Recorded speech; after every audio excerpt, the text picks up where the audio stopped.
Um, Welcome to the Women, Money, and Democracy Committee of Women's International League for Peace and Freedom.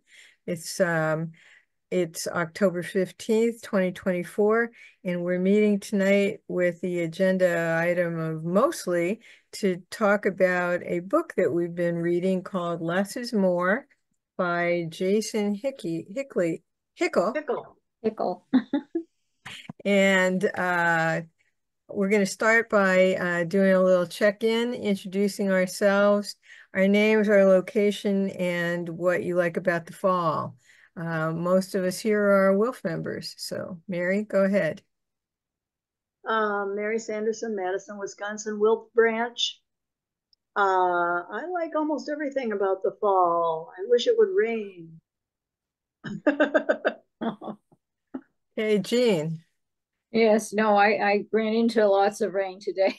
So driving back from the Boston area. But yeah, I'm from the WILPF branch in Burlington, Vermont.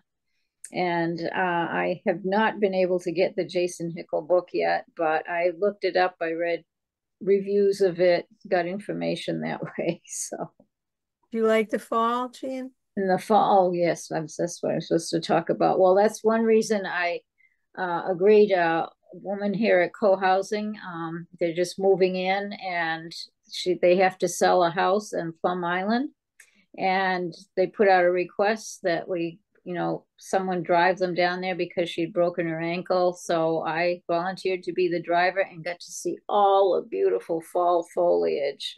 I Oh, very love nice. the fall foliage. Okay, Yeah. Stacy. Hi, Stacy from Boston area. Boston Oh, branch is good. my default branch. And I'm really in the western suburb of Boston. And yeah, I like the fall a lot. I like the transitional seasons in particular, like spring and fall. And I like it when the weather gets cooler. It's just a nice, energizing feeling. Yeah, you guys in Boston had a really hot summer this year. Right. Diane. Hi. So fall. I'm not particularly crazy about it. It gets cold and hot and I have so many leaves to pick up and they go in the garage and come in the house and I don't know. Actually it was a lovely weekend to be away and I was away last weekend. So that's nice, but here at home anyway. And you're in Northern Virginia. I'm in Northern Virginia, yeah. So near DC, and I'm going to be in the Women's March. I was just filling out a form for November 2nd. Neat. Yeah. Great. Lucille, your name, location, and what you like about the fall. Did you say me? Yes. I'm Lucille Eckrish in central Illinois, the town called Bloomington Normal. I like the colors of fall, and I went on a quick, what I call my May walk, named after a close, dear Palestinian friend who left the US last fall. Anyhow, but the tippity top of the treetop with just the early sun, I like to say one of Mary Oliver's poems, the title poem from Why I Wake Early. And the sun was just catching the top of the treetops and this brilliant red with yellow, green, not green, orange. So it was lovely. And this fall in particular is because my husband, my spouse, some of you met him at May Day, he has just finished installing an electric furnace so we can move entirely off gas and use the extra solar panels we got a couple of years ago. It's been much harder to put in an electric furnace than he anticipated here in the US. He's from Germany, and it's on today. Very nice. Well, I'm in Iowa City, Iowa. The fall is my favorite season. It always, even though I've been out of school for a very, very, very long time, it always feels like a new beginning. and that makes me feel good. And I love the accoutrement of fall, the pumpkins, the witches, the leaves, the wreaths, the lights that people put on their houses. And this weekend we took our 6-year-old, our 5.5-year-old grandson to a fall festival where he got to run a gamut of hay bales and make his way through his first corn maze. So it was very, very fun. I think we got everybody. We'll move on. Maybe more people will join us. We said this month we were going to read Jason Hickel's book Less is More because it was recommended to us so enthusiastically by Sanderson, who made it sound like it had all of the answers to everything we were ever looking for. No. Well, you did, and really, it does have so many answers in it. It's it's a stunning look at how the pieces fit together between the rise of capitalism, the enclosure movement, the destruction of the commons, the theft of labor, read slavery in there, and the horrific, and that connection to the horrific environmental damage that we've seen. It was the first part of this book was for me very hard to read because it's so scary. It made me the talk about what uncontrolled growth looks like felt to me very much like that scene from Disney's The Sorcerer's Apprentice, where he's asked to clean out the basement and he has a pail and a mop, and it's not going fast enough for him, so he has the nerve to take the sorcerer's wand and wave it, and suddenly there are hundreds and hundreds and hundreds of pails of water and mops, and it's just floods the entire laboratory and it's just completely out of control. That's pretty much how I envisioned the planet during the first few chapters of this book. How did you all feel about the revelations and connections that were described in the first section of the book? Just say stack or raise your hand or whatever works for you. Go ahead, Diane. Okay, well, I don't think it has all Mary's answers that she wants because it didn't really talk about the money, creation of money by banks, right? Oh, it did. It did. Okay, I didn't get okay. So I didn't read it. I just listened to his videos, YouTube's. I couldn't get the book, and I listened to his YouTube videos, and he didn't talk about it and what I listened to. But because he has lots and he speaks very well, and it was quite interesting. So he did talk about that. So I'm very happy to hear that, Mary. Yeah. Okay. I want to go back on that. I promised so much. I'm surprised to hear that it was taken that way. However, we are going to get to the money part. He has like 3 pages, and it's very interesting in my view, and I think it's interesting to others as well. So we'll get to it, Diane. So how did other people feel about the ecological threats that came about and how they were linked to the rise of capitalism? Stacy. Oh, can I just do one housekeeping question? I know this meeting is being recorded. However, I'm not sure if this would be a meeting that you would like post to a website or the internet. Is that your intention? I just want to ask about that. We might put it up on our YouTube channel. Mm-hmm. Okay. Yeah, I guess I just wondered about that. All right. Okay. Um, so I'll just skip the ecological one right now because I'll probably just go all over the place because I wanted to get to the money one. So I'll just in the interest of time, I'll skip that. Okay. And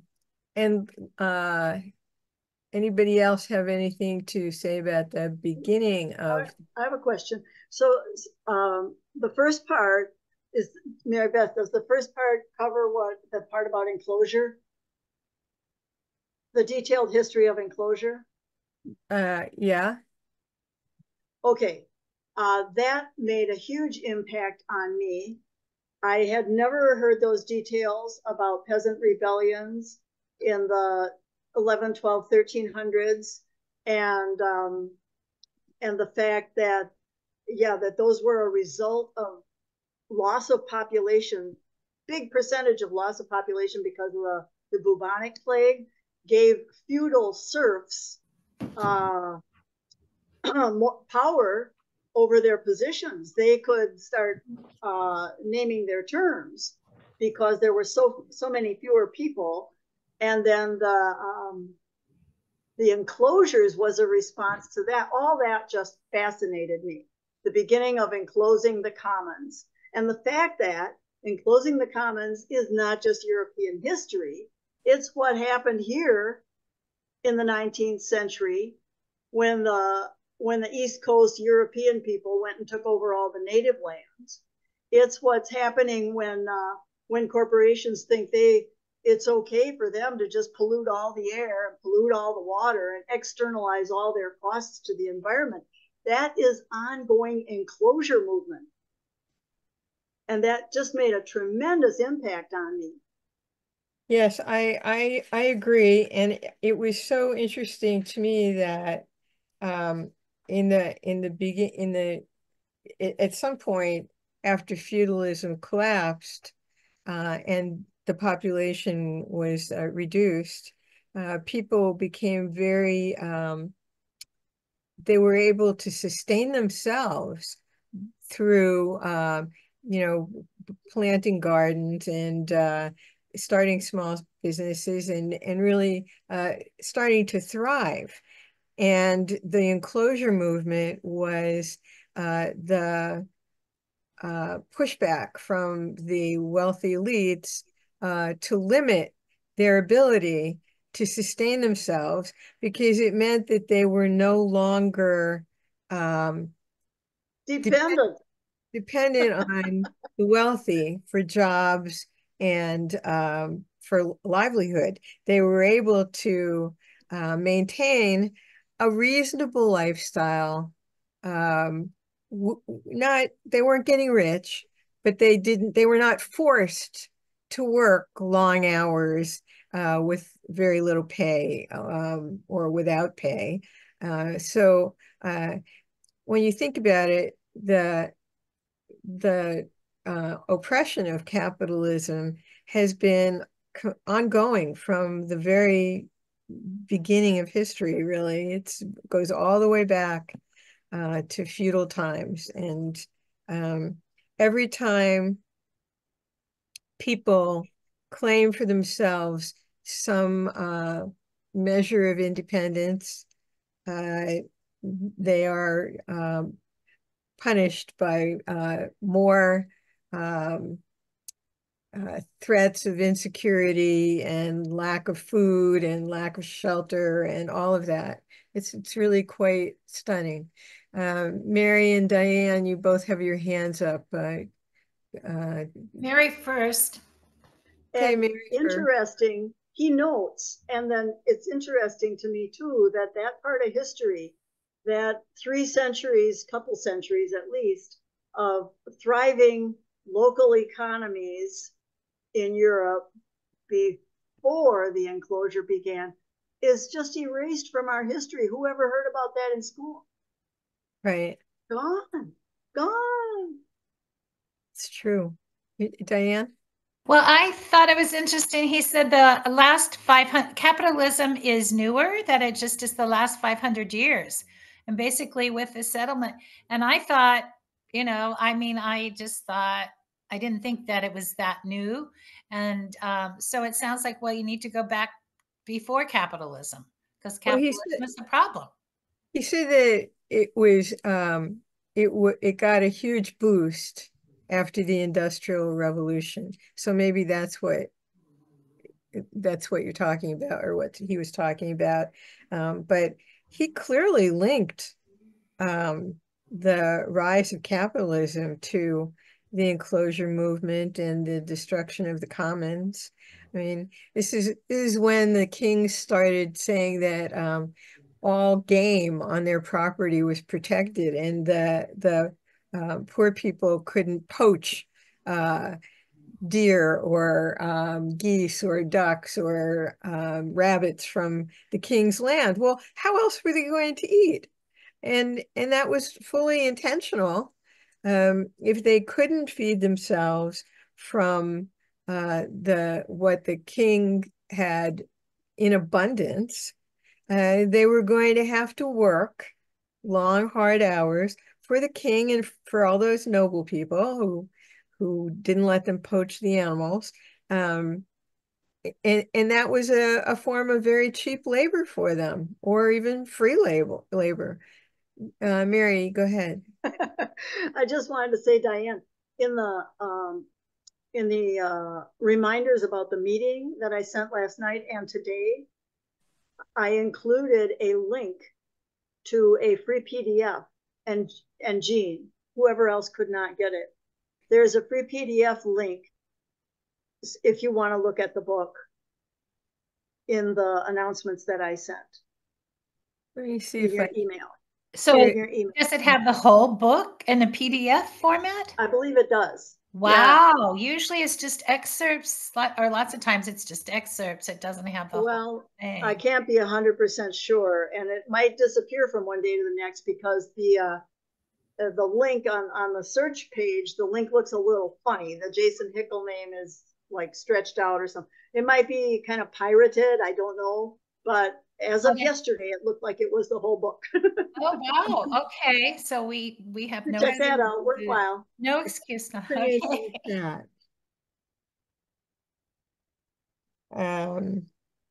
Yeah, I was also struck when he said that there is an inverse relation between what James Maitland, the 8th Earl of Lauderdale, called private riches and public wealth or commons, such that an increase in the former can only ever come at the expense of the latter. Now, to me, that is a clear description of how capitalism works. Can you repeat that quote? James Maitland, the 8th Earl of Lauderdale, pointed out that there is an inverse relation between what he called private riches and public wealth, or commons, such that an increase in the former, private riches, can only ever come at the expense of the latter, the commons, or public wealth. And if you think about it, today when we look at the drive for vouchers for private schools, that only happens when they take money away from public schools. So it seems to prove out itself in so many different ways. When public utilities are privatized, the wealth of the people who own those private companies goes up. But because the private companies then usually severely increase the cost of the utilities, the ordinary person is punished. So go ahead, Mary. Am I stretching it to feel like those examples you just gave, Mary Beth, are more examples of enclosure in our time? Is that a long stretch, or does that make sense to others? Let's hear from, I hope, from somebody else besides you and me. I don't know. What do you all think? Stacy. Oops, you're muted.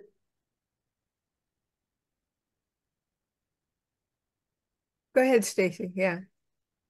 Now, is the enclosure, are we saying that's an analogy to when, let's just use the example of land, that the land is privatized, right? Mm-hmm. Right. Privatizing of the commons. Right. So, yeah, I see it like a direct association or correlation. If you take money, if we take money from the, you use the example of, let's say, public schools, for public schools, and say, let's turn them into vouchers so that people can put it towards their own private school, whatever that may be. You know, one side's going to talk about that being giving them more choices, but then it reduces the resources that are going to the entire commons, you know, the entire public. So yeah, I do see a connection. And Lucille in the chat brought up that what's going on in Gaza this whole year is another example of enclosure. Private taking of commons. Yeah. Yeah. And she makes the point of it's also an example, what could also be found in the founding of Israel that was orchestrated by the UK and US, where land was, you know, handed over from one group to another group. Yeah. Well, colonization altogether. And Hickel is very direct about saying that because the peasants were naming their terms a little bit in Europe, and it was a little harder to extract from them, even before capitalism, pre-capitalism, harder to extract from the peasants because there was a labor shortage. That he said, he puts it like this, I could find the quote, that they sent people to the Americas on purpose to extract wealth and to privatize the commons. He says it's no coincidence that the King of Spain sent his guy to kill 100,000 native people and take over Aztec land at the same time that the German rulers were killing 100,000 workers over there because they were rebellious. Yeah. Yeah, that whole part nonplussed me really. The level of violence that we hadn't heard about, and the level of freedom and deliciousness historically in Europe before that we hadn't heard of. Yeah, so for me, this book was, I mean, I'm not at all neutral about this book. I think it's a great book. The only reason I've been reserved about talking about it is because even though I read it once, I feel it's just so dense that I really haven't been able to absorb it all. But I do think there's a difference when we talk about our history, if you include the West and the Europe and the US and all of that through time, and you focus on things, concepts like, you know, colonization, enclosure, you know, the commons versus what's private, money, using people for labor. I mean, when you talk about that, it's a different history than if you talk about, you know, well, how we all, I assume, learned history, like, you know, the Spaniards came here, the Portuguese came to the US, you know, the British were here, then the Native Americans were pushed out. But it's so much more, what happened here you can see how he draws the parallels, I think, between what happened here in the US, what became the US, and what happened earlier, hundreds of years before in Europe. I agree that this book is dense, but I think it's also very accessible. It's almost elegant in the way it simplifies the situations and then describes the relationship between them, shows the patterns that existed that move these movements, these efforts to constantly push down the rights of poor people. How consistent it's been through history, and how the growth imperative, or what he calls growthism, has really contributed to that, because it's, and again, I was thinking of images. I kept thinking of, you know, a rat in one of those wheels, you know, where they keep going and going and not getting anywhere. And that just feels like so much of what people have dealt with for a really long time. He talked a lot about the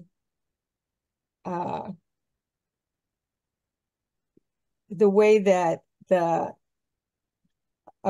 objective of capitalism shifted from the use to the exchange system.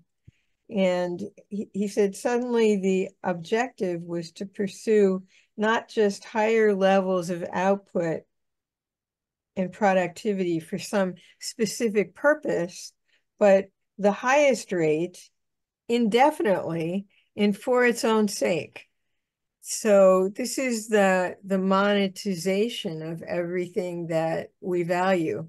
And it's to the extent that it enabled more investment in military capacity, which is something WILPF is always concerned about. It also translated into real geopolitical advantage.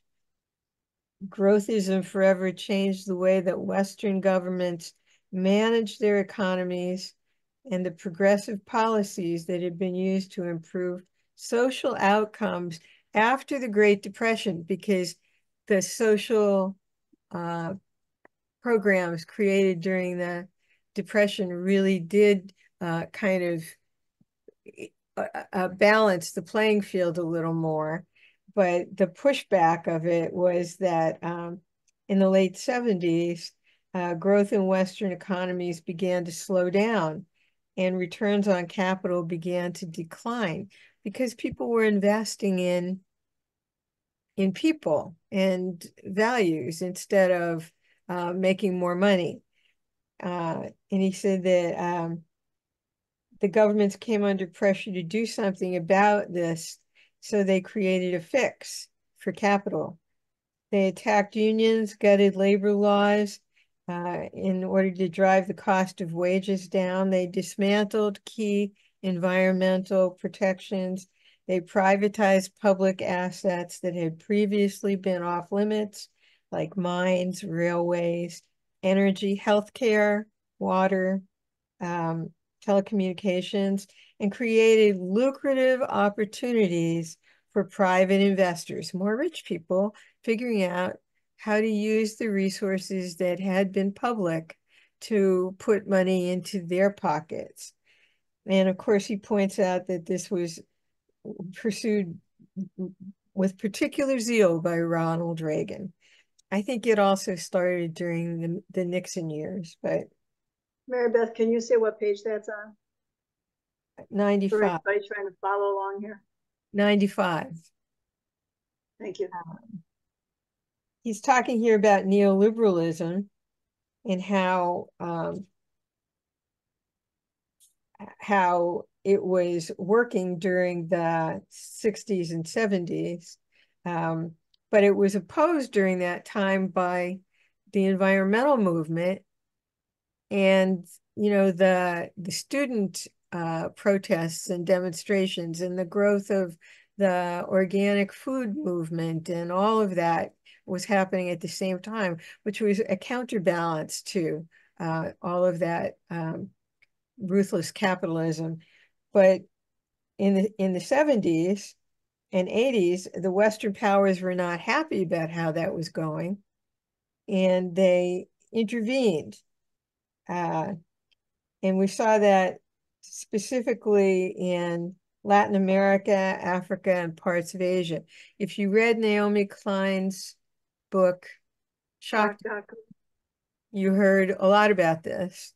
The structural adjustment policies that were instituted by the World Bank and the International Monetary Fund forcibly liberalized the economies of the global South, tearing down protective tariffs, which we hear Donald Trump now threatening to use more of, capital controls, cutting wages, environmental laws, slashing social spending, and privatizing public goods, all to break open profitable new frontiers for foreign capital and restore cheap labor and resources.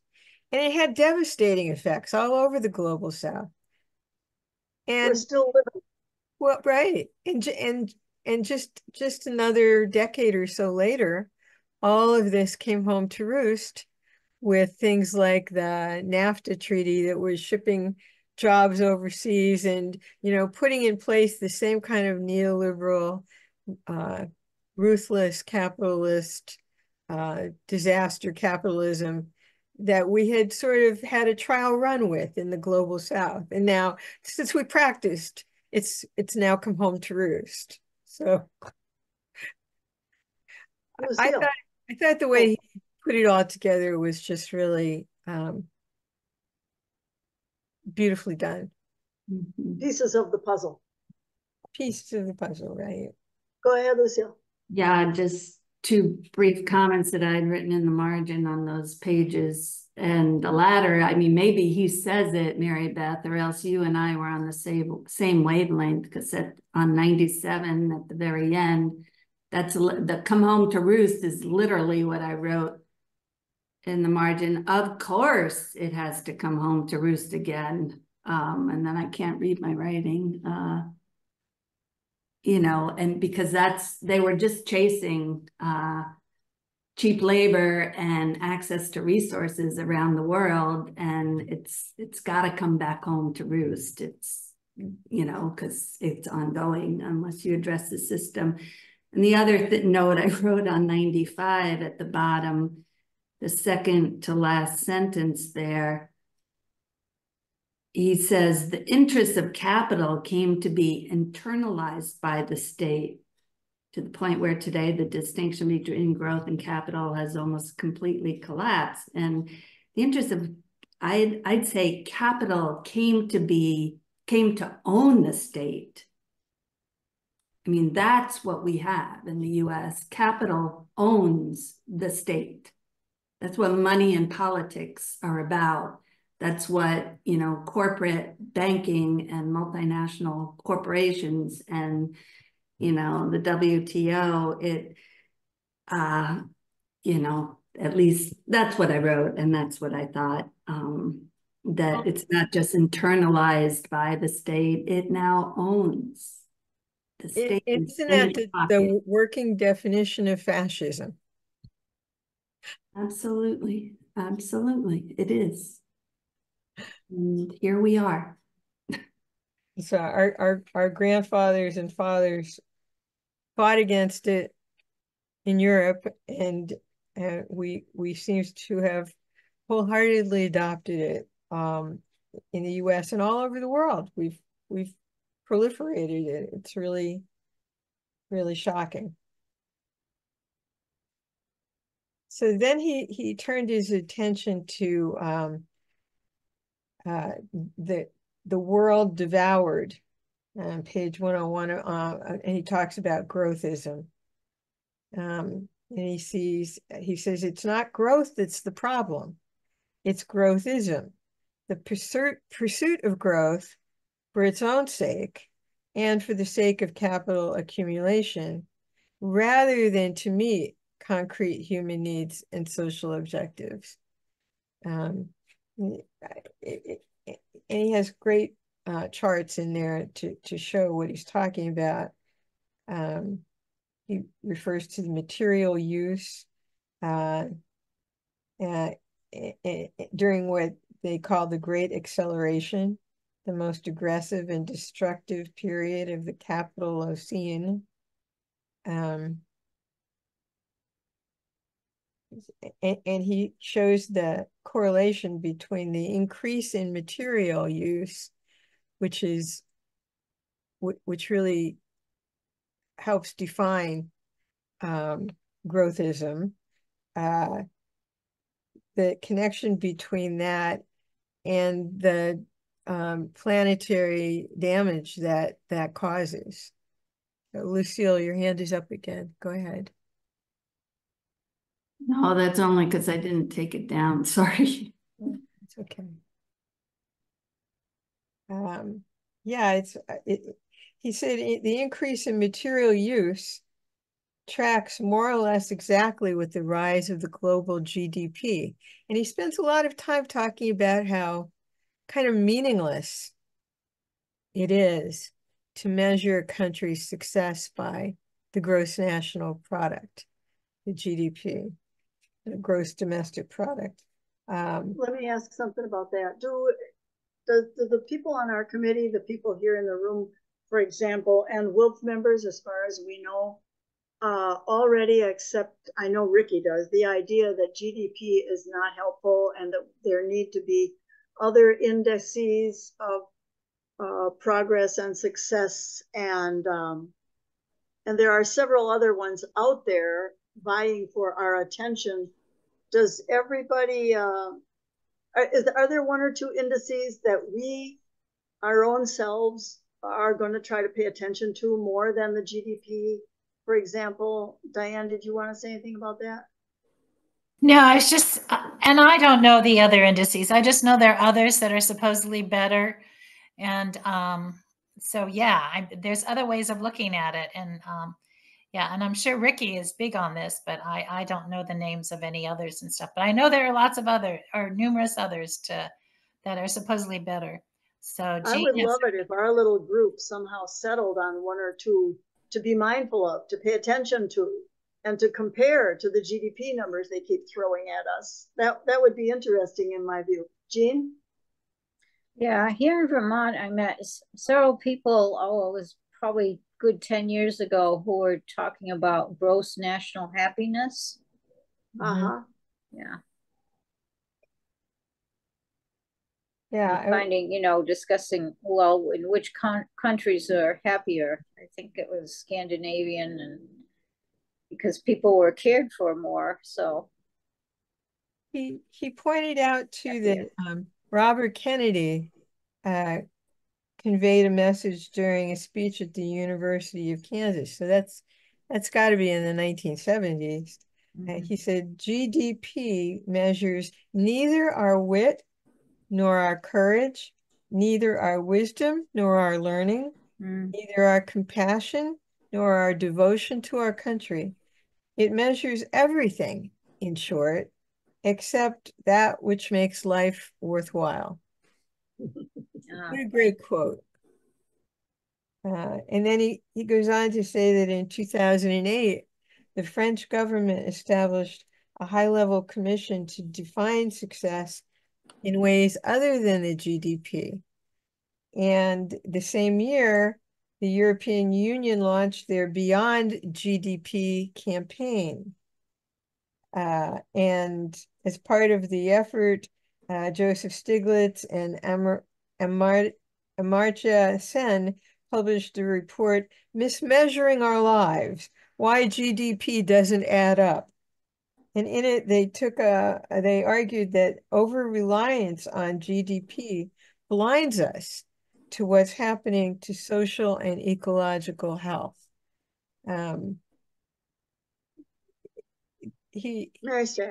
That's like page 202. And he also said that the thinking is beginning to trickle into policy too, because New Zealand's Prime Minister in 2019 promised to abandon GDP growth as an objective in favor of well-being. And the First Minister of Scotland quickly followed suit, along with the Prime Minister of Iceland. With each announcement, social media erupted with excitement and the stories went viral. Of course, the fact that all three of these leaders are women did not escape notice. Suddenly, it's all the rage, he says. So NGOs all over the world are talking about the importance of well-being economies. Even the Chinese President Xi Jinping announced that the GDP will no longer be used as the key metric of progress in China, reversing a long-standing policy. Mary Beth, did they name another measure or not? They talked about something called the GPI. Gross, what? I'm looking for where it's just explained here. It must be in the pages. Genuine progress indicator. Genuine progress. Genuine progress. And how would others feel about devoting a big section of another meeting, maybe next meeting, to talking about and comparing some of these indicators, and maybe we could settle on one that we like the GPI and the GDP and the happiness index, and there might be, would that be a subject that would interest more people than just me? Well, what would we do once we found the one we liked best? How would we use that? There is a group in the Midwest that has been working on it a long time. I can't think of the name, but Debbie Hillman, who some of you may know, she was involved in AFJM. She was involved with it. Ken, I could probably find the link in my bookmarks, but they worked at it. That very indicator, the what Diane just said. The GPI. Yeah, I'm pretty sure that's genuine progress indicator. Yeah. Well, and what would we do with it in Minnesota? Well, they've been doing things with it, implementing it somehow, or getting traction on it to be used. And I don't know, I'd have to look it up, but people are doing things with it, I think, is my point. And I don't really remember more. I have too much on my mind. Mary, could you look into that, Mary, and report next time? Maybe. Okay. You know, maybe the best thing that we could do is try to raise awareness in our own states, state legislatures, about the meaninglessness of GDP and what other measuring indices there are that could take this into consideration. Although at some point in here, he also makes the point that elected officials have been slow to make this transition because if they are graded by how well their people are thriving, how happy they are, how self-sufficient they are, instead of how productive they are, chances are their grades will be pretty low, and their major donors wouldn't be terribly happy about it either. So, right. So I hear you saying that if people like us begin to give importance to a genuine progress index and talk about it, I'm not going to the legislature, but I talk to a lot of people between my family and my friends or people I work with. If we start to talk it up in our circles, what I hear you saying, Mary Beth, is that it becomes a challenge to the system, a challenge to the extractive system.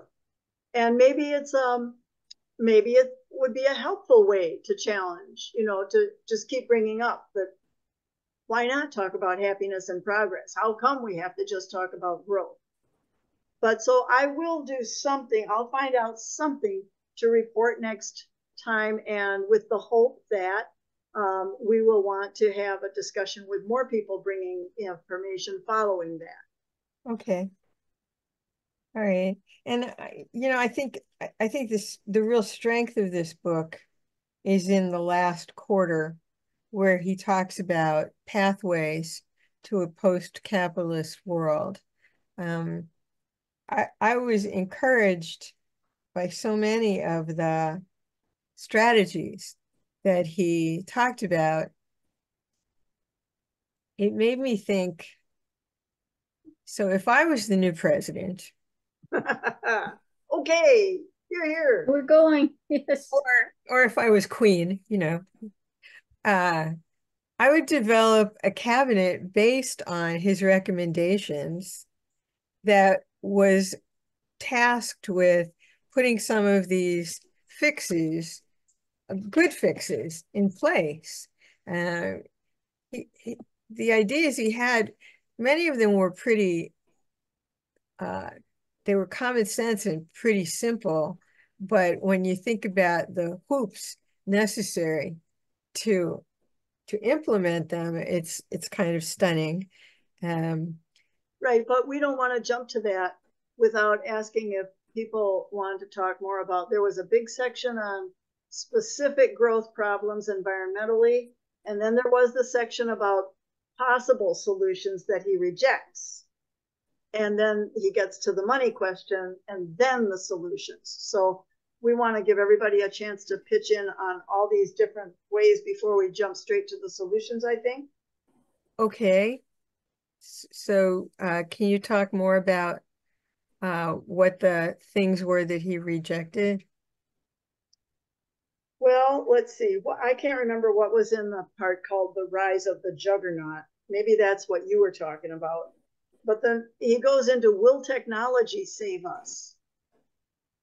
Does anybody want to comment on what he said there? He talked about several very specific technologies. And I thought he argued convincingly that when people say, oh yeah, they'll figure out a way.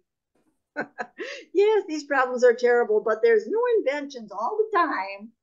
I think that he was very convincing about none of that's going to do the job. Did anyone else have comment about that part?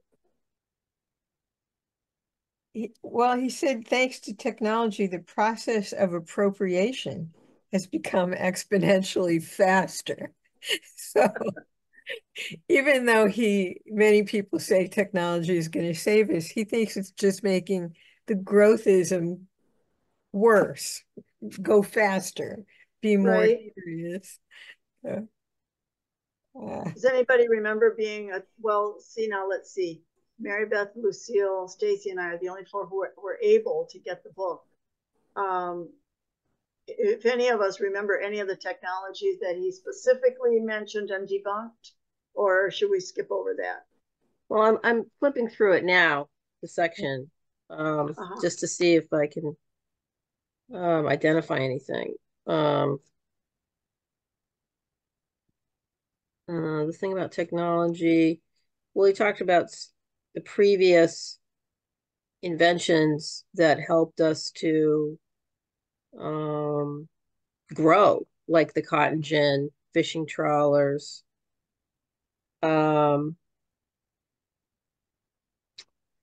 innovations, air freight, containers. Then I guess there's some that are proposed to help solve the environmental problems that we're causing. right.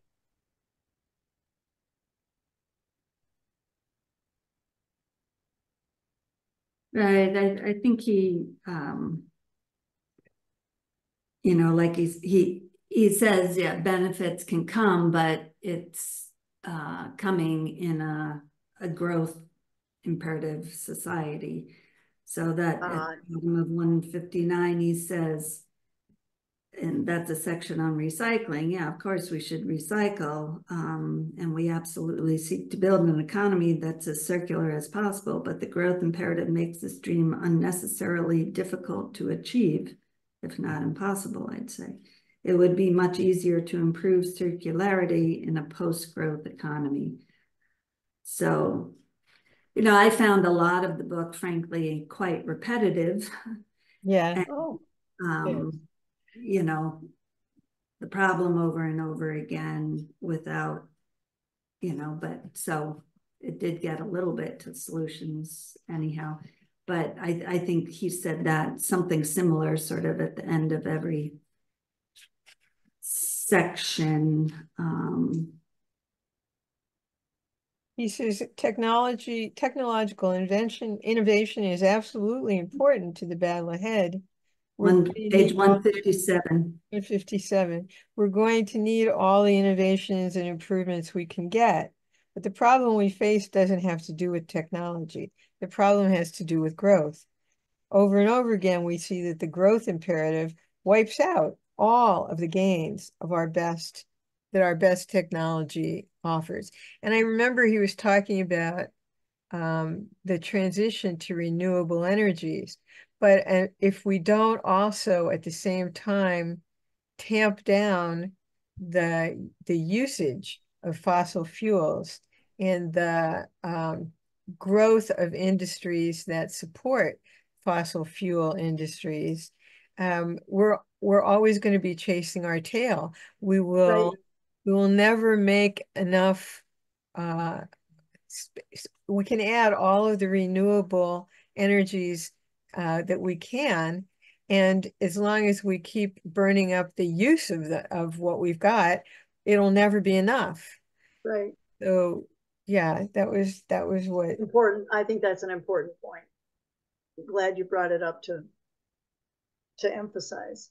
I have to admit I skipped over a lot of the technology part because I feel like I know that already, and it's irritating to me when people tell me, oh, we'll be able to fix this in no time. We'll just have a new algorithm or something. Well, what I would like from this, I guess I'll have to go back to it myself, when people talk like that, because it's very common. I mean, among a wide variety of people that I communicate with, that is the thing. Oh yes, it's all very bad, very difficult, but technology, it's a common belief out there. And what I would like to take away from this book is a couple one-liners to help them get over that bump. And so I guess I better read it again. Well, on page 128, he says, we can choose to keep shooting up the curve of exponential growth, bringing us ever closer to the irreversible tipping points. But if for some reason it doesn't work, then we're in trouble. It's like jumping off a cliff while hoping that someone at the bottom, those technology people, will figure out how to build some kind of device to catch you before you crash into the rocks below, without That's a good one. without having any idea as to whether they'll actually be able to pull it off. I'm going to memorize that one. Thank you. But it might not. If it doesn't, it's game over. This There'll be opportunities to say that. Yeah, this reminds me of the story my husband used to tell of a little village that was in the mountains, and they had a terrible problem because their children kept falling off the edge of the mountain. And the city fathers got together and planned how to deal with this. And their solution was to put a hospital at the bottom of the mountain where the kids were falling. Instead of building a fence around the edge of the mountain to prevent them from falling in the first place. So that, to me, that has repercussion. That speaks to our environmental collapse problem as well. Yeah. I actually went to a school, Woodbury College had a program in prevention and community development. And whenever I mention it to anybody, well, what does that mean? They say, well, let's prevent bad things from happening in the first place. Yes. Yeah. You know, develop our community so we can prevent. I don't remember where in the book it was, but I was also really taken with the idea that he presented about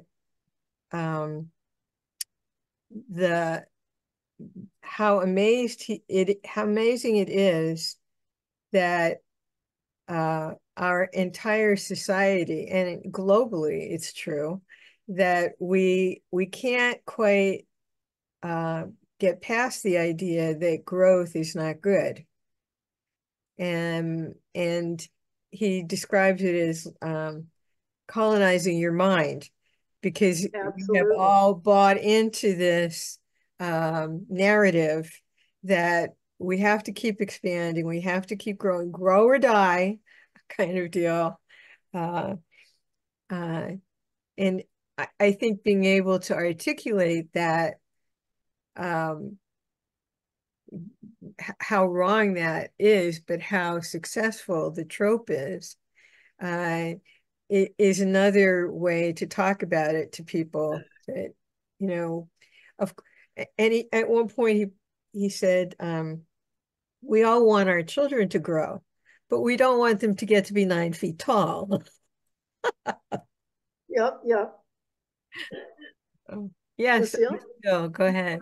I had a slight technical critique of the book that I think makes what Mary called for and you just called for, Mary Beth, of like, I don't know where he said this, but he said somewhere, and Mary said, you know, I'd like to take a few key clips, and the technical critique, I find it, you know, frustrating, is his lack of an index, lack of adequate, you know, contents. He could have had in his big chapters, he has all these little sections. He could have used another page to list all the damn sections so you can find your way, so you can keep notes.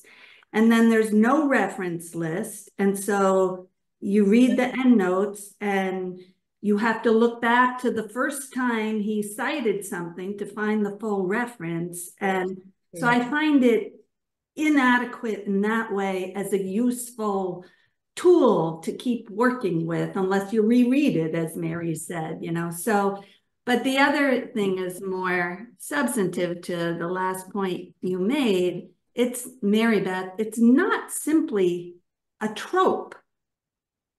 It is necessary for our economy to grow in our given money system. We have to. We wouldn't have enough money in circulation because as money is paid off, the principal is written down and out of the supply. Right.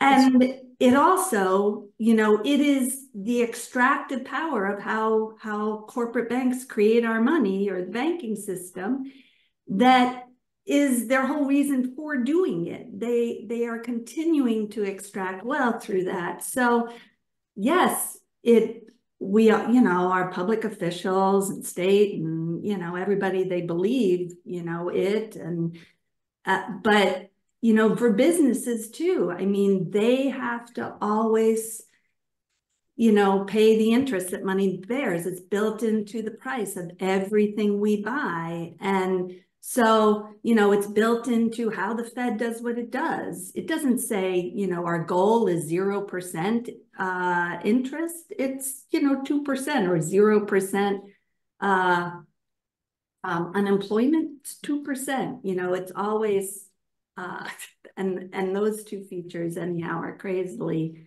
related. So it's not simply we can change our ideas and that's enough. We have to get the underlying systemic force, I think, in sync. And he does finally name it, but, you know, and Mary will probably go into that, but in my opinion, it's rather too late. There were earlier points. It was pregnant with making that point, and he didn't. And, you know, he gives short shrift to it. It's 3 pages. That said, it is there. Just like in Raworth's book, The Donut Economics, it is there. She gives 5 and plus pages, but she doesn't make the connection to everything else she's arguing for, which is very good, very right-minded, that if you don't change who creates your money and how it's created, you ain't going to be able to achieve those that donut economics, that just space for a sustainable life, not just of humans. Anyhow, so it's not simply a trope, was my point. Well, but what I meant was the way that they have captured everyone's belief system in this is just breathtaking. Absolutely. Yeah, absolutely. It's accepted without question, cannot even be questioned. Yeah. Following up on what Lucille said too, this is something else that I really wish for our little group, that we could ask and answer among ourselves or research or whatever it takes to a point where we understand the mechanics of how money creation by debt is the root of the growth problem. I would love to get to where we in this room understand that well enough that we can try to talk to other people about it. Now, it is pretty challenging. I mean, I've been working at it a long time and it's still a challenge for me, but I think that's a reasonable, a workable goal and a worthwhile one, to get to where we understand how debt money is the root of the growth imperative well enough that we can talk about it. Well, I think that even though there are only 3 pages in here about the money situation, they're very well written. They're very clear. And I think they do a good job of describing why the monetary system is so essential to be addressed. It's not the only thing that we have to fix, but it's a very important thing. I think those 3 pages could be a good starting point for those talking points and understanding. He describes it very well. He does not have included the legislation that you all have been working on so hard, but well, I agree with you, Mary Beth, and if others don't want to hit other topics along the way, we could go there now. It's page 238 to about 241. Diane has her hand up. What's up, Diane? Yeah. Well, it's called The New Money for a New Economy, right? Yes, ma'am. And it's it's more like 2 pages, but anyway, yeah, it's very, very short. And he talks about, that I'm looking at it here. Should we read it together since it's so short? And yeah, I think that's a good idea because it's so short. You can do it. Go ahead and start, and then after the first paragraph, somebody else can read. We can take turns, and then we'll be able to talk about it really. Okay. Let me see. Debt cancellation is just a one-off fix. Doesn't really get to the root of the problem. There's a deeper issue we need to address. The main reason our economy is so loaded with debt is because it runs on a money system that is itself debt. When you walk into a bank to take out a loan, you might assume that the bank is lending you money in its reserve, collected from other people's deposits and stored in a basement vault somewhere. But that's not how it works. Banks are only required to hold reserves worth about 10% of the money they lend out, or even less. This is known as fractional reserve banking. In other words, banks lend out about 10 times more money than they actually have. So where does that extra money come from if it doesn't actually exist? Banks create it out of thin air when they credit your account. They literally loan it into existence. Mary, why don't you go take the next part? Okay. Let me say that I sent the text of this for those who don't have the book up. It's in your email since we started this meeting, very recent. I sent an email that has the text in it, if you cared to go to your email and follow along. Okay. So then he says, after he says they literally loan it into existence, he says more than 90% of the money that is presently circulating in our economy is created in this manner. In other words, almost every single dollar that passes through our hands represents somebody's debt. And this debt has to be paid back with interest, with more work, more extraction, more production. That's where the growth imperative is born. That's me, I said that, sorry. Next paragraph, this is extraordinary when you think about it. It means that banks effectively sell a product, money, that they produce out of nothing for free, and then require people to go out into the real world and extract and produce real value to pay for it. It is so outlandish as to offend common sense. People have a difficult time believing it could possibly be true. As Henry Ford put it in the 30s, it is perhaps well enough that the people of the nation do not know or understand our banking and monetary system. For if they did, I believe there would be a revolution before tomorrow morning. Stacy, will you read on? Okay. Now, here's the problem. Banks create the principal for all the loans they give, but they don't create the money needed to pay the interest. There is always a deficit, always a scarcity. This scarcity creates intense competition, forcing everyone to scramble to find ways to get the money to pay back their debts, including by taking out yet more debt. Let's see. Luce. You want to comment or ask about something? Well, should I keep going? Sure. Yeah, we have more. Okay. The next if paragraph. you've ever watched a game of musical chairs, you have an idea of how this plays out. Each round of the game ramps up the scarcity of chairs, and players have to fight each other to get to one of the few that are left. It's chaos. Now imagine we up the stakes. Instead of just getting knocked out of the game, you lose your home, your kids go hungry, and you can't pay for medicines. Think about what such a game would look like. The desperate measures people would take to get to a chair, and you have a rough picture of how our economy works. Casual observers of capitalist societies might conclude, as many economists have done, that vicious competition, maximization, and self-interested behavior are hardwired into human nature.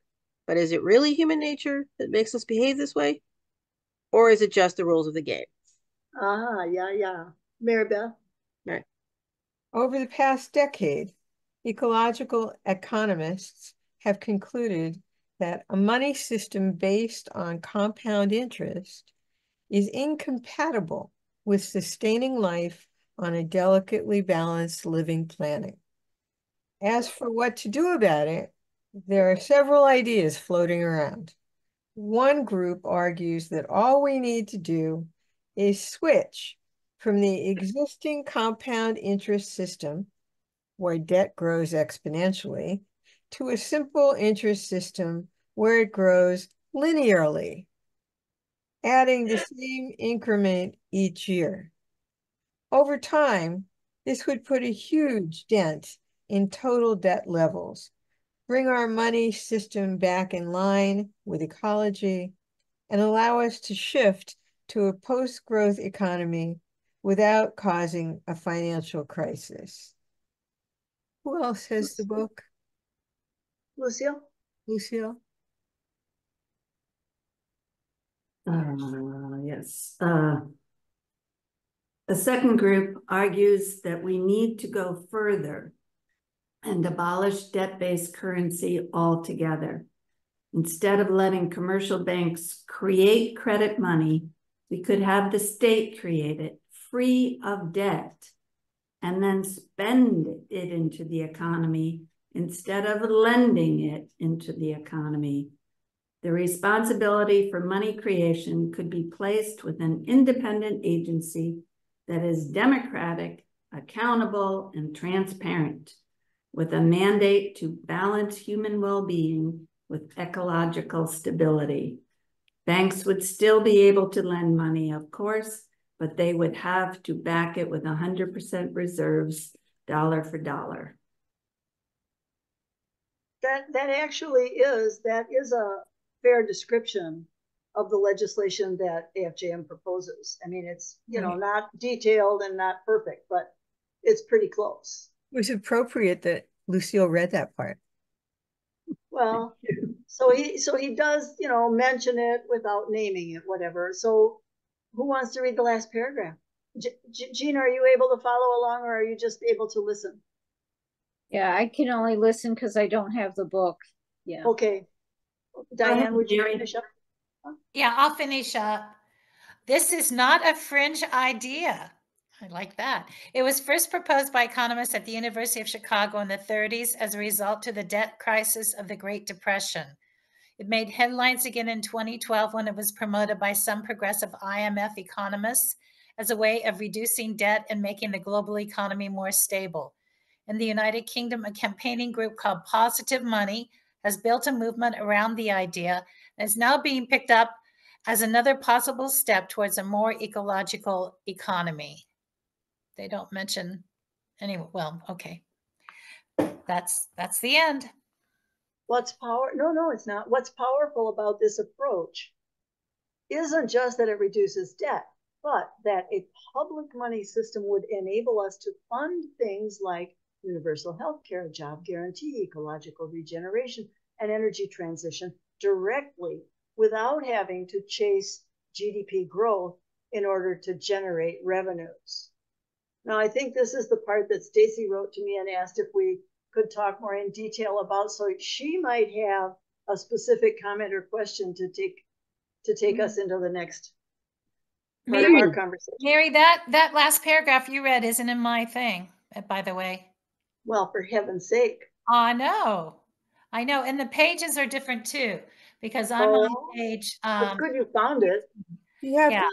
Is yours an online book? Yeah, it's the thing that Mary sent. She's reading the PDF we sent. Okay. So I think that, so one thing I want to say about this is I do have specific questions, and I think this could even take like us till 10 o'clock, or longer. But so he talks a lot about, I basically understand it, but there are concepts here and phrases that I really don't understand. And what I've been trying to learn through this group and other groups and webinars, and, you know, I mean, going back to page 241, for example, I mean, the last paragraphs, he talks about a money system based on compound interest is incompatible with sustaining life, blah, blah, blah. Then he goes into having a linear, simple interest system. Okay. Now, right there, I remember going back way back when I started like one of my 2 or 3 jobs out of college, in fundraising, someone was talking about compound interest. And, you know, at that time, I really had, you know, just your basic checking account and things like that. And I didn't really understand, you know, even that. I know more people understand that. But, I mean, what does that mean linearly? And also one question that came up for me is, you know, just one thing I say is that municipal governments in states, they issue bonds to pay for things. Now, how would that fit in with, how does all this fit in with our investing system? Because a lot of people, this is a big part of our American investing system too. Yes. This is how people think. This isn't like, this isn't magic. This is how people actually think, most people in our country. Yeah, okay, I'll say something about, I don't understand about linear interest myself. But the compound thing, I've worked hard to understand it, and the bond market, I'm also very limited, but I have a certain thing I can say that might be helpful.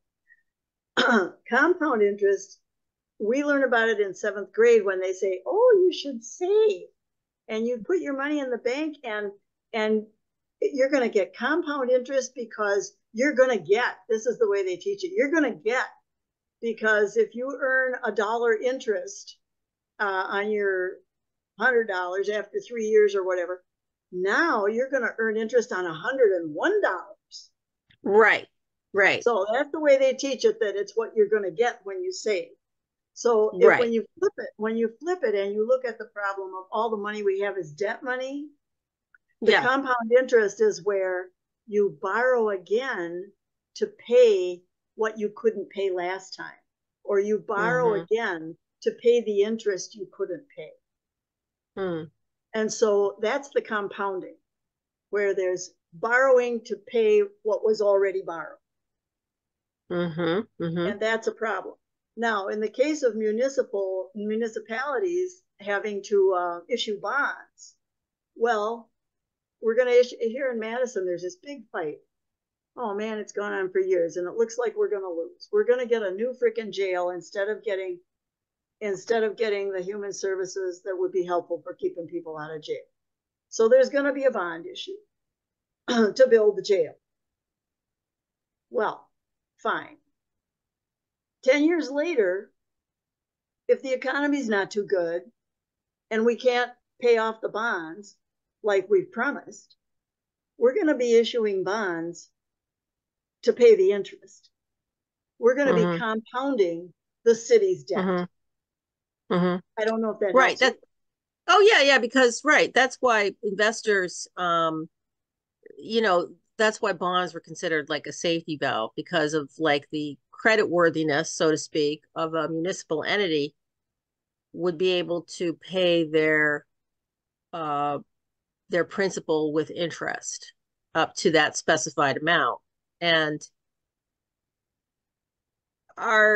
is in our system, are we saying, and I'm just asking this question, like, I may seem like a stupid question, like that's why I was asking earlier who's listening, because you know there are people who may like know the answers to these questions. I mean, these are routine methods to fund projects. And so then skipping down to the final paragraph, connecting that, talking about like economists. What page again? Sorry. Page 242. Oh, okay. Where economists proposed, let's see, well, the next to last paragraph, like instead of spend the money into the economy, instead of lending it into the economy. So what does that mean? That's the AFJM proposal. I'll let Lucille say that. Well, it's just whether or not you realize it, and all the people who work in the finance you're talking about, that are literally the money itself is created through lending by corporate banks who don't have it. They have to have capital of their own, but they don't have the vast majority of what they lend.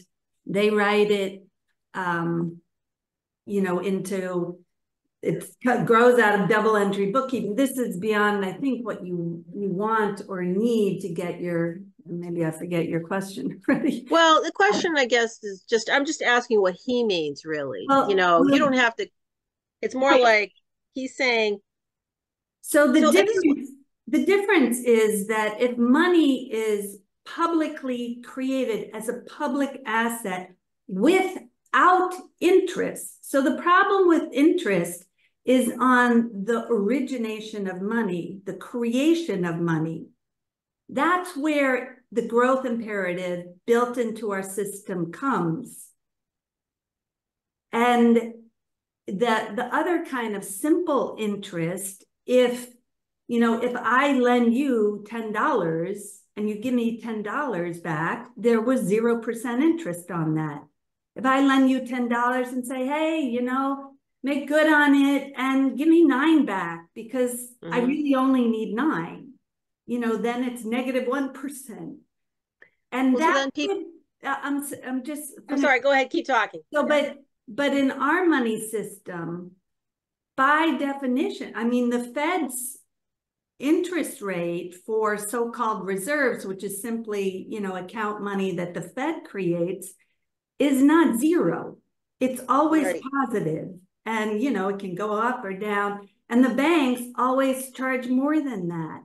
And they don't have that, the vast majority of that money that they write into the deposit on the assets, on the liability side for them, you know, for the borrower. Well, that's an asset I get to use, but you owe the bank. and the bank's asset is the loan contract. Mm-hmm. Which So, I mean, one like thing I think, and this is just not trying to tell me, but I think what this brings up for me as I learn this material is to explain, to have a kind of a movement or kind of public relations or expression of something, is to first learn how our money system works and learn parallel system or systems at the same time. Because a lot of us don't know. I know bits and pieces of it based on my, like, reading the paper, my own personal experience, you know, and the, I guess what I'm saying is, yeah, let's do it. Absolutely. It's just, that's why I'm asking, is because he seems, the way he writes, he sounds very confident, and he seems to grasp it because he wrote about it. And other people like you, Lucille, seem to know more about it because you've studied it. And so, like, I'm saying, like, I'm really interested in this because I think it makes, there's something here, you know, that to be able to explain it to others is the thing, is, and use it to convince, let's say, legislators, you know, for reform and all that policy and public banking and blah blah blah, you know. Right. That's what I'm saying. Right. So it's, you know, I think I'll put in the chat again, I think this webinar, if you just read the landing page, it's not that long, it will tell you a lot. And if you, you know, just register on it, you'll get access to the recording. It was very clear. And this guy is a high up banker in an international bank. Yeah. He's a co-author. The other person is a macroeconomist. But secondly, you know, I'll put in the chat too, they're not, you said, you know, you want to learn, you're absolutely right, to learn how the system we have works. And you can learn it, and then explaining it to others is also hard, as you can hear me fumbling. And I have to do time and again, and I, you know, still fumble.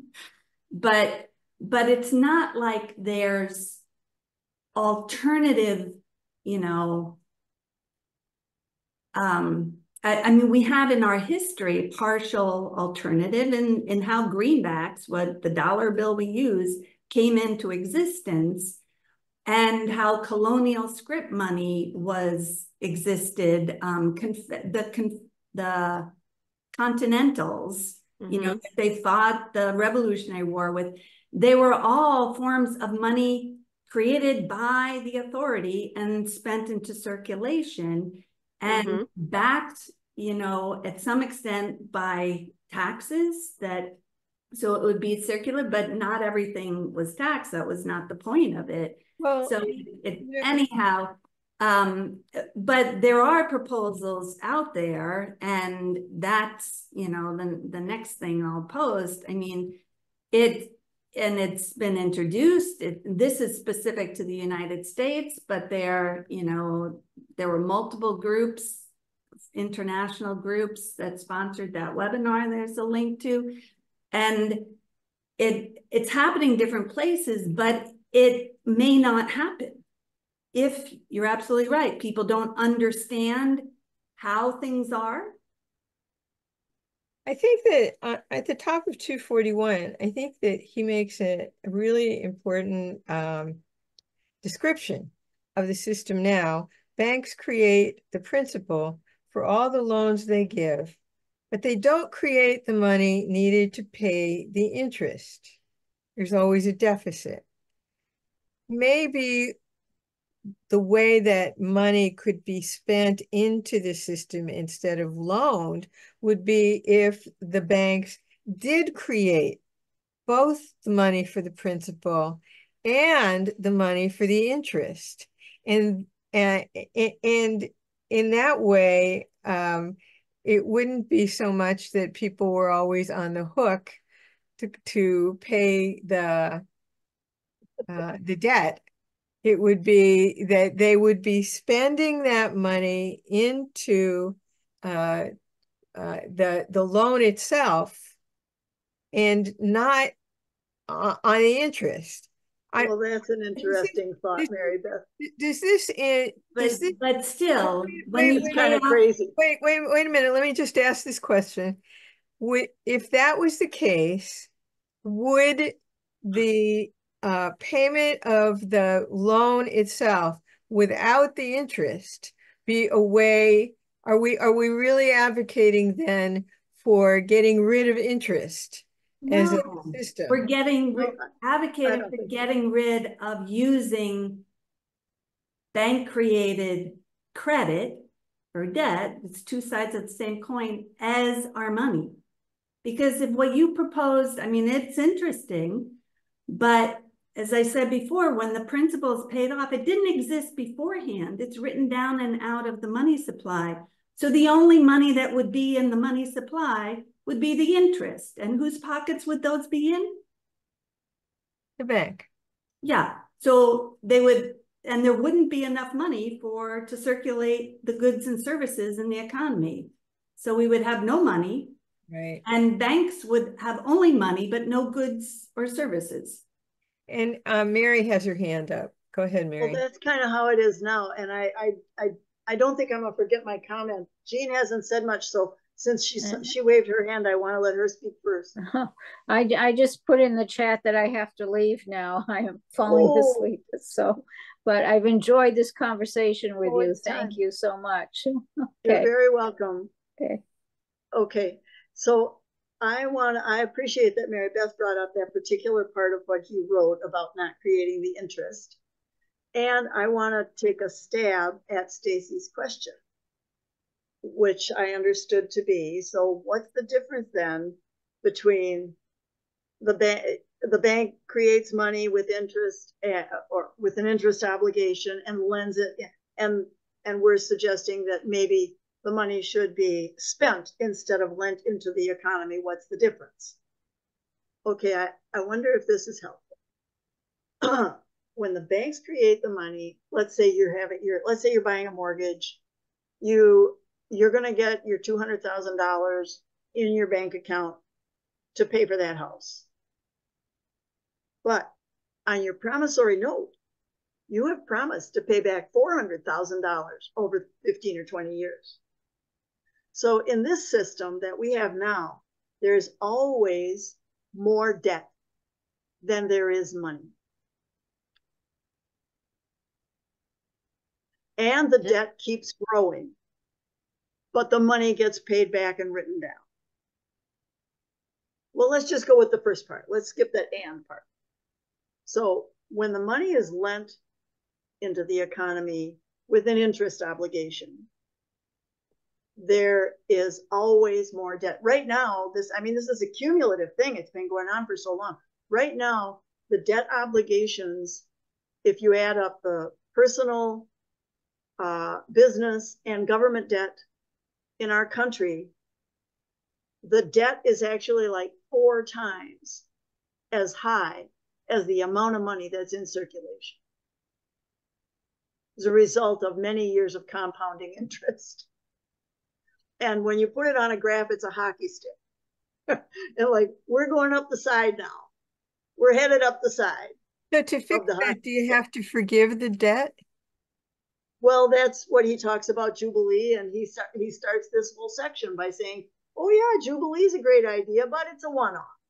Right. You're still going to have the same thing happen again. But so, all right, to compare then this system we have now where there's always more debt than interest, and that is the root of the need to grow the economy, the need to extract more resources, create more wealth, because there's always more debt. Compare that to the idea of, as Lucille said, a bunch of times in history when wonderful experiments were done. Also, back in the days when kings ruled, the king created the money. The king got all the gold and made the coins and spent it into the economy. Build me this castle. Here, I'll pay you to build me this castle. No debt involved. In our case, would we pay people to build our houses without debt? Well, let me think now. Who's the we in yours? So let me just finish. So that's the comparison to me. When you have banks lending the money, they lend it, and there's always more debt. Plus, by the way, they get to choose who gets it, and they're going to give it to somebody who's going to advance their own power center. But when we have a system where the government, supposedly representative democratic government that we've all dreamed of having someday, is spending the money into circulation with no extra debt, and has the mandate not to spend it just to advantage certain people, rather to advantage the commons, to start to return the commons, then yes, the government can, in the bill that we propose, 25% of all new money would automatically be distributed to the states based on per capita. A quarter of all the money. So that's what spending into would go to the states. But the federal government could also, have housing programs and be concerned about long term. This system we've got now is all short term, man. They're worried about quarterly reports. But what you said about the government spending that money, however much per person into the economy, that's what I think Stacy was asking. What does it look like for government to spend the money into the economy instead of loaning it into the economy? Is that what you were asking, Stacy? Well, yes. I mean, both of you, all of you are answering my question. I mean, I could tell that I'm making some connections, and I mean, if there's, I mean, this could go on and on, but how in any given legislative session, you're going to have your budget, and that, the Ways and Means Committee is, figuring out, okay, so much for this, so much for that, blah, blah, blah. Okay, or now the bill passed, now how much money, blah, do we have the money is always the big question, the money in the budget. And, but for states, a lot of states, they can't, what's that word? They can't go into, like our federal government can go into debt.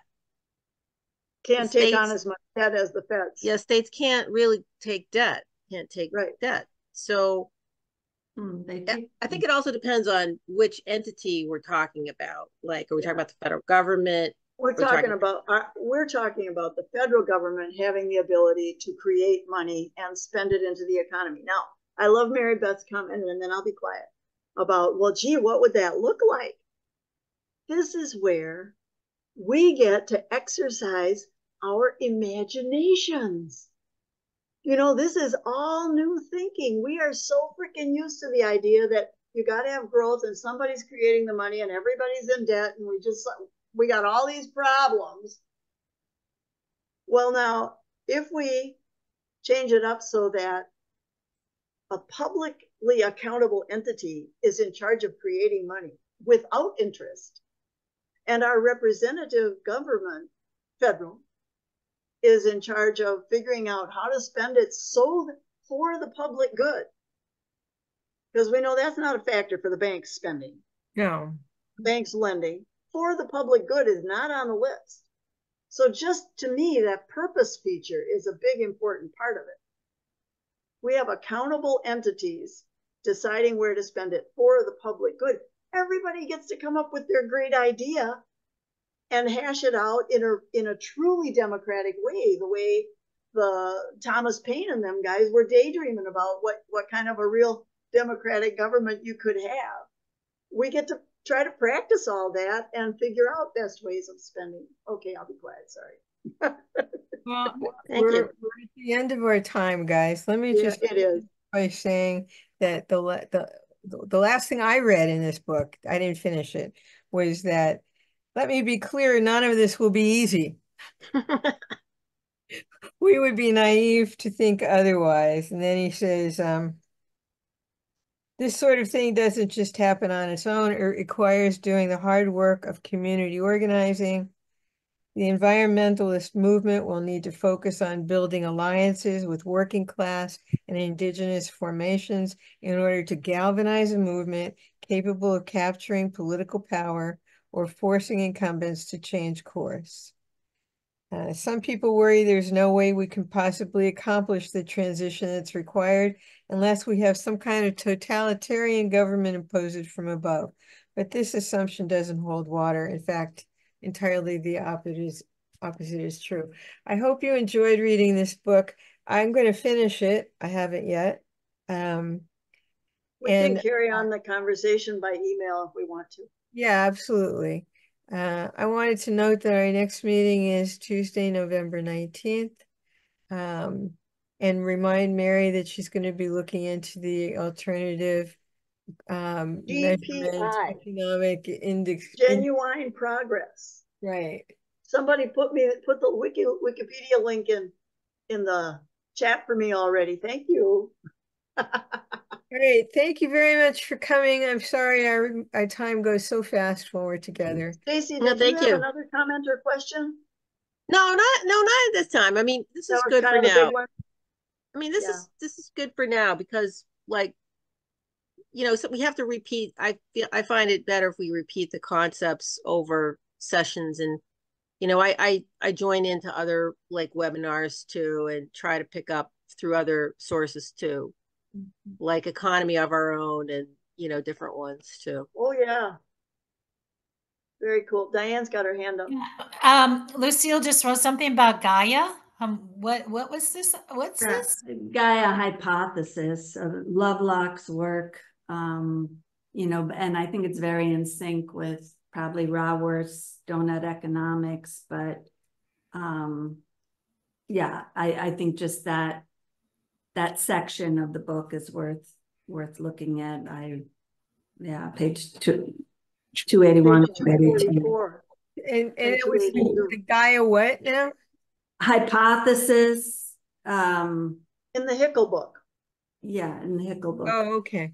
Kind of the principles that operate at the planetary level between the entire Earth system. So outside Raworth's donuts, you know, the limits of our ecosystem.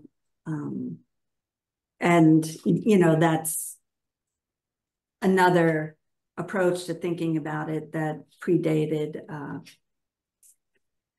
Raworth's work. But that was the thing. All right. Thank you, everybody. See you next month.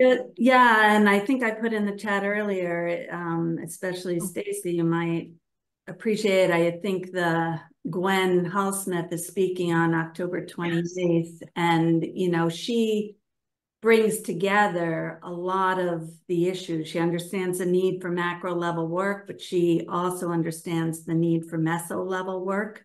It's of like mutual benefit associations and mutual aid, right. And it's not an either or, and many, I personally agree, the macro level change is necessary, but it's not here now. People need to survive. And also it's not necessarily the case that there are many communities, especially rural ones, that have been destroyed by the existing economy. And so a local currency or a statewide currency, regional one, whatever, that can be complementary, it may still have a place. It will be less necessary with monetary reform, but it may still serve a short-term period to help a community rebuild and on its, you know, anyhow, that's a longer story, but. Yeah, but I get the concept. I get what you're saying. Yeah, for survival. Yeah. Bill, did you put the Gwen information in the chat? I didn't. I will forward the invitation to the whole group. Oh, thanks. Yeah. Here it is right there. But... Look, there it is. Oh, she's so quick. She's on top of it, that Lucille. I had it open already. Anyhow, Stacy, super great questions and really so encouraging that you're thinking about it. And Yeah. Yeah, I like talking about it. I like learning about it. It helps me with my understanding of when I'm reading anything really about Other government stuff. or government spending, you know. Mhm. So do you work with municipalities on their financing and that kind of thing? Is that part of your career? Me? Yeah. No, no, but I just, well, you know, having lobbied for some things over the years at the State House, Ah, and then following up, okay, we're not doing this year, we're not doing that, and then the Ways and Means Committee and all that. Just, you know, that the legislative process has kind of led me into thinking about it a lot, oh, because basically. they're always busy with the question, how are you going to pay for it? Exactly. But you Yeah. realize that bonds are borrowing. You understand that, right? Oh, yeah. Yes. Yeah. Yes. So, yeah. So it's, yeah. I really appreciated this conversation. I appreciate each one of you. Mary You, Beth wants to Yeah, let us likewise. go. I'm ready. All right. All right. So we'll see you next time, guys. Thank you very much for being here. I'm saving the chat as we speak, and I'll send it out with the recording link once I get it. Diane, I always have my grandson on Wednesdays, but then I look at the videos and I appreciate them. All right. Take care, Take everybody. care. Good night. Okay, take see you care. all. Bye.